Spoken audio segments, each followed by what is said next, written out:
বৃহস্পতিবার পবিত্র রাতে কেউ যদি এই দোয়াটি 100 বার পরে কোনো দিন পৃথিবীর কোনো মানুষের কাছে তার হাত পাততে হবে না।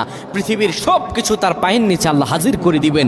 দারিদ্রতা থেকে মুক্তি দান করবেন, বিপদ আপদ থেকে মুক্তি দান করবেন, তার সম্মানকে সুউচ্চতা দান করবেন, অসুস্থতা থেকে দূরে রাখবেন।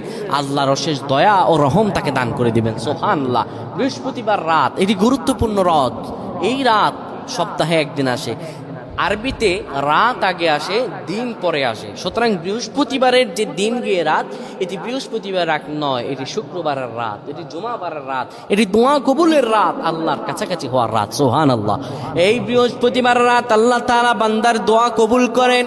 কেউ যদি বৃহস্পতিবার রাতে ঈশা নামাজের পরে পবিত্র হয়ে ইয়া হাইয়ু ইয়া হাইয়ু ইয়া হাইয়ু ইয়া রফিয়ু ইয়া রফিয়ু ইয়া রফিয়ু এই দোয়াগুলো পড়তে পারে 100 বার।